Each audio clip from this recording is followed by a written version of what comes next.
ይህ አሳሽ ፕላኔት ፕሮግራማችን ነው። በኪልበቲ ረሱ ኢሬፕቲ ወረዳ ልዩ ስሙ ጎርዶ በተባለች ቦታ ከእናታቸው ወይዘሮ ፋጡማ አሊና ከአባታቸው ከአቶ ኡትባን መሐመድ በ1956 ዓመተ ምህረት ተወለዱ። ከ1985 ዓመተ ምህረት ጀምሮ በፖሊስ ተቋም ውስጥ በተለያዩ ኃላፊነቶች የሰሩ ሲሆን በዚህ ወቅትም በአፋር ፖሊስ ኮሚሽን ወንጀል መከላከል ዘርፍ መደበኛ ፖሊስ ምክትል ዘርፍ ኃላፊ ሆነው እየሰሩ ይገኛሉ።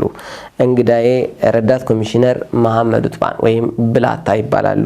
3 መጽሐፎችን ለንባብና ለህዝብ ያቀረቡ ሲሆን የመጀመሪያ መጽሐፋቸው በ2003 ዓመተ ምህረት የተጻፈ የድርሰት ዘውግ ያለው ሲሆን የሚያስምጥ ማር የሚል የልብ ወለድ መጽሐፍን አሳትመዋል ማለት ነው።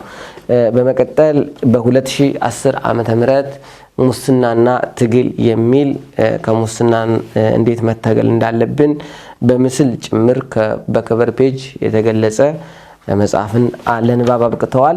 3ኛ መጽሐፋቸው ደግሞ የሰላም ዋጋ ወይንም ደግሞ ሰላም ሲደፈር ሊፈጠሩ የሚችሉ ቀውሶችና መፍትሄዎቻቸው የሚል በ2014 ዓመተ ምህረት ለንባብ አብቅተዋል ማለት ነው። ከዚህ በተጨማሪ አሁን ያልታተሙ የአማርኛን ግጥሞችና የአፋርኛ መጽሐፍ ያዘጋጁ ሲሆን በተለያየ ጊዜ ግጥምና መጻጽፎችን እየጻፉ እስካሁን የደረሱ ይሆናል።